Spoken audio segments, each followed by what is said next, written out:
Yeah.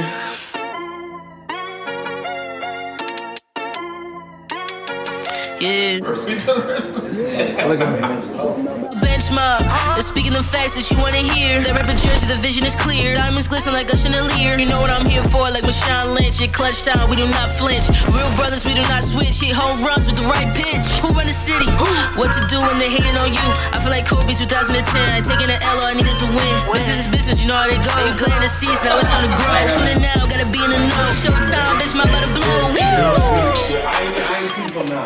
Miles, he was really.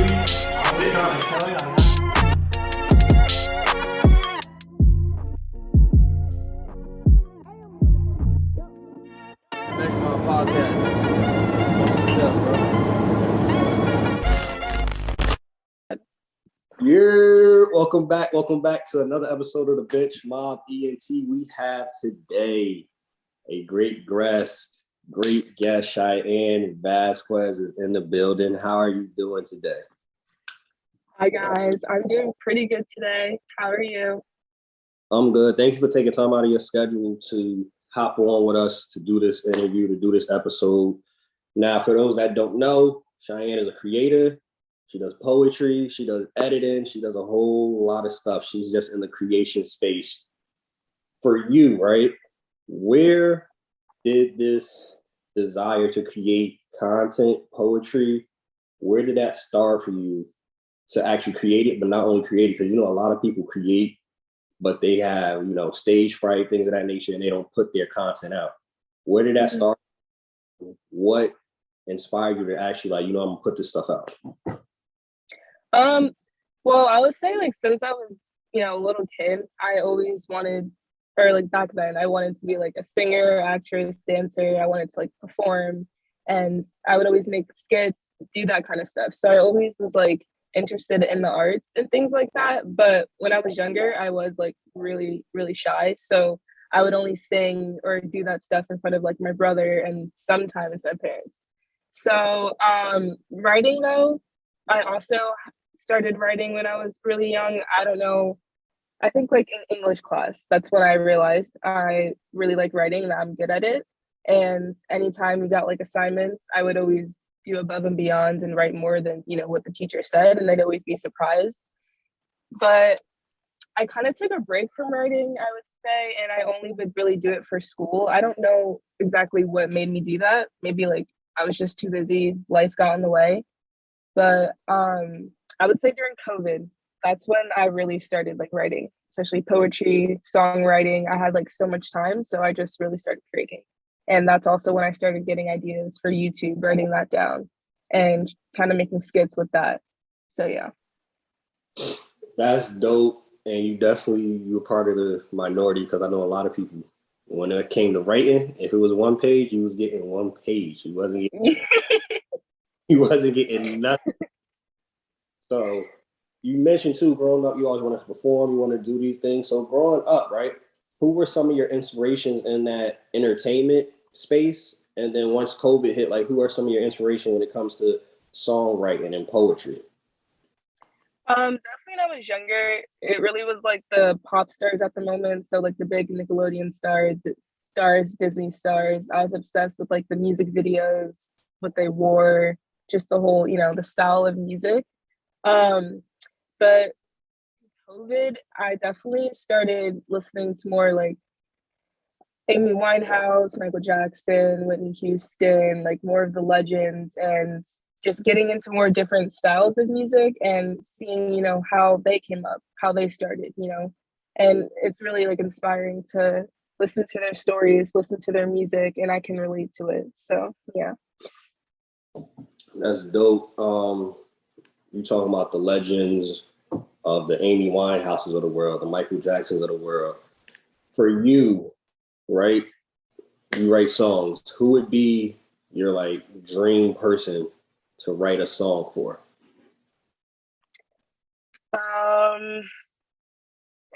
Okay, there's probably a few. I would say definitely Beyonce. I would just love to write a song with her. I feel we could write a dope song. Juice WRLD, no longer here, but you know, that man was just crazy when it came to freestyle writing. He could just go on forever and ever. I don't know. I know that there's more, but those are like just the top two off of my head right now. So for you, you mentioned YouTube. I know you do the videos on IG and TikTok. As a creator, how much do you pay attention to the analytics on the socials? I definitely pay attention to it a lot more than I used to. And I make sure like for my accounts, I have like the not like business accounts, or I have like the analytics and everything on so that I can see it. And so I can kind of see what posts are doing good, what posts aren't doing good, what people like to see, what they don't like to see, and things like that. So it definitely helps, and I do pay attention to it. For you, right? So I know one of the big things for people that's creators, they have to be creative, but they also have to have the balance of what's popping right now, what's trending. How do you balance being original, being Cheynne, but also paying attention and using what's trending? Like, how do you balance those two? Well, I feel like since I'm young, I do know a lot of like, you know, what's going on, what's popular right now. People were always talking. So I'm able to kind of have that aspect already in the back of my mind when I am like filming or thinking of content to create. And I also feel like for the most part, I do have like a good sense of myself, and I know who I am and exactly like what I want to do. So even if something's more popular but I want to do something else, I might still kind of go my own way and do what I want to do, but still make it interesting and incorporate like my personality and just how I am into it. And you know, people that join and that like it, you know, they'll tune in to watch and they'll subscribe to me. So with that, right? So in that space, as you mentioned the analytics, and you mentioned and you being yourself. How much do you pay attention, and how much does it affect you seeing the likes, the comments? How much does that affect whether or not you're putting out content? I definitely think it just depends on the time frame and my mindset during the time frame, because sometimes if I'm looking at a post, whether it's on YouTube, TikTok, whatever, and it didn't get that many views, likes, I can get really down and kind of be like, should I just take this down? Like, why did I even post this? But I end up just waiting and kind of like thinking and like talking to myself that it's not always, or I liked the video or I liked what I created before I posted it, before I saw the likes, before I saw the comments. So I should still like it even after that. That's huge. I saw Kevin on stage, this guy yesterday put out, it's not our job as creators for the video to do well. That's not our job. Make it do well. Like, our job is to put out good content. And if you think it's good content, it's good content regardless. Because in this algorithm world of TikTok, IG, YouTube, it's forever changing. It's from random people that obviously we see it don't always know what good content is, because the stuff that go viral now is absolutely doesn't make any sense. Absolutely bananas. With that, and what I just mentioned of seeing like, hey, this went viral, people are liking this. How do you maintain your mental health, and how do you balance not being in a space of comparison and just embracing what you're doing? Like, yo, I know I'm putting out good content, I'm being consistent. How do you balance that out of like not comparison and, you feel me, having yourself in a good mental space of like, all right, this didn't get the bunch of likes that I thought it was going to get, but we still good content. I'm gonna keep putting it out. Like, how do you do that? Sorry, my mind went blank for a second. It's cool. Say the question one more time. How do you maintain your mental health, and basically, how do you prevent yourself from being in a place of comparing? Like, why did theirs go viral and mine didn't?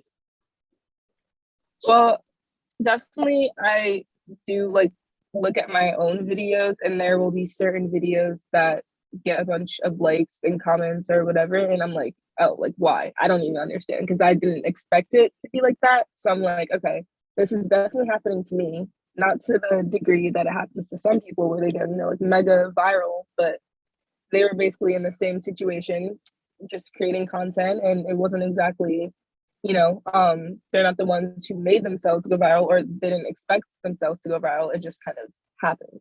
And when it comes to like comparing, I definitely do compare. Again, like there are times where I'm like, oh, this person posted this kind of video and it's similar to mine, but they have so many more views, so many more likes. But I had to think about how, like, we all are on our own journey, and we're not all gonna get to where we want to get at the same time. It's a lesson we're learning. So yeah, and I try to, people who post like similar content to me or content that I enjoy watching, instead of like comparing, since I like them a lot or I find them relatable, I kind of like try to take things away from their videos that I can use, not to copy, but that I can incorporate into my videos, like editing skills or, the way they talk, things like that. No, I think when you mention that, that's more so being a student of your craft. Like, all right, instead of, like you said, being a comparison, let me study why did it go viral? What am I doing that they're not doing that maybe I can incorporate? I don't think that's copying. Now, if you do an exact video and you say verbatim what they're saying, all right, that's, yeah. But everybody does that. When you hear creators, comedians, all that, they're like, all right, what is this person doing? What is making them go viral? Let me see if I can incorporate that. What can I do to be better? Which I think is a better headspace than the comparison, like, because comparison, the envy and jealousy and yeah, not a good headspace to be in. You mentioned being on your own journey. Everybody has their own path to get to where they need to get to. Where do you see yourself in the next 5 years concerning your creation, concerning your poetry, your songwriting? Where do you see yourself in the next 5 years? I would like to have a book out, like an actual novel, and then like some other works of poetry, songwriting, things like that. So, going to writing school, most definitely. I want to see myself be a much more like improved writer. I know that I can. There's a lot that I still need to learn.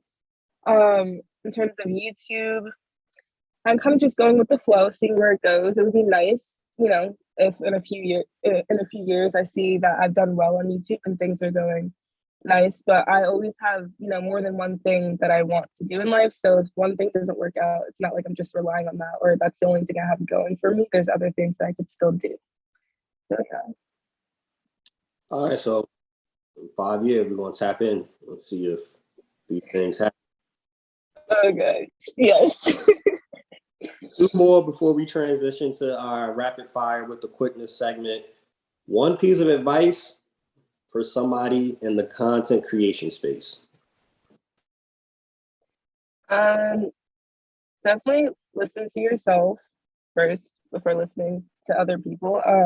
Definitely taking input and advice from other people. That's always really nice. And, you shouldn't just discard what people are telling you. But I feel like people can get in your head sometimes, and you already may know what you want to do. And then you go ask someone like, hey, what do you think about this? And then their energy's not there, or they're not really, giving what you thought they would. It's sometimes you just got to listen to yourself and trust in yourself, because you don't know like what you're able to do and what you can accomplish. One piece of advice, last one before we transition. One piece of advice for somebody that is trying to be a songwriter and a poet. I should take this piece of advice too, because I don't do it all as much as I should, but writing every single day. Even if it's just a paragraph, or even if it's just about something stupid, writing every single day, because that's the only way that you get better. The only way you get better. I didn't realize where I could take my writing to until like COVID, and I really started writing for like more for myself instead of just like for a school assignment. So yeah, writing every single day. Definitely advice should be taken. Our last episode we had on Face, this rapper, right? He said literally he writes like a song a day. Writes a song a day, and that's how you keep his pen sharp. Write every single day, write a song every single day. So that's fact. In that space, again, any space, consistency. So you got to keep honing and perfecting your craft. So that's good advice right there. With the quickness segment. So that's our rapid fire segment. We ask some rapid fire questions just to get your mindset, for people to get to know you a little bit more. Some fun questions. First one, super easy. We get this to everybody. What is your go-to meal? Go-to meal, fettuccine Alfredo. Shrimp fettuccine Alfredo. Okay, So shrimp Alfredo. Okay. If you had to delete all the music off your phone, but only keep 3 artists on your phone, who would the 3 artists be?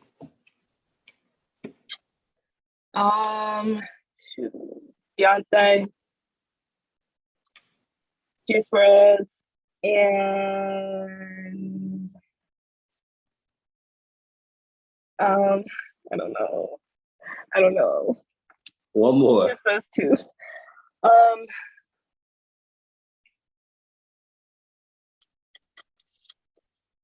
Melanie Martinez. Okay. Now, you are a creator. If you could only keep one app, which would it be? Snapchat, IG, or TikTok? I think I'm gonna have to go with Snapchat. Oh, okay. Snapchat over the IG and the TikTok. Okay.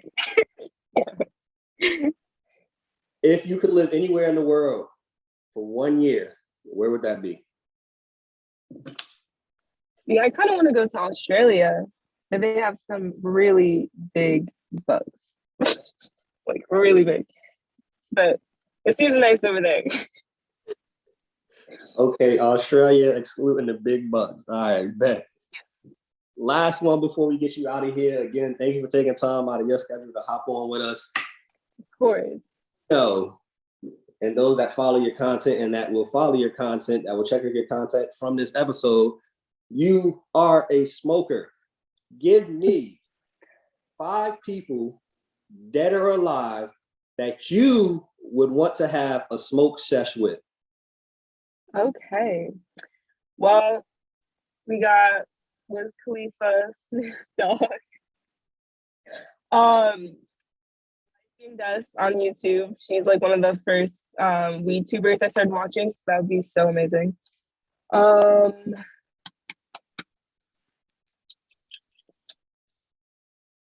don't know why, but Tyler Perry. I don't know why. I just want to smoke with Tyler Perry. I feel like that would be really funny. And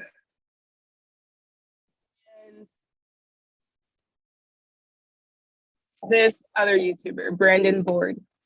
He's so funny. That's All right. You went out on the third one. We have Wiz, Snoop, Tyler Perry, Brandon Boyd, and what was the third person? Wiz, Snoop. You said she. Life Being Dust. Yes, Life Being Dust. Life Being Dust. Okay. Again, thank you for hopping on with the Bench Mob. We appreciate it. Before we get you out of here, share with everybody your socials and where they can find your writing, all that information. Okay. For Instagram, my main Instagram is Cheynne Vazquez, no spaces, underscores, anything like that. My edit Instagram account is s.selfless.s.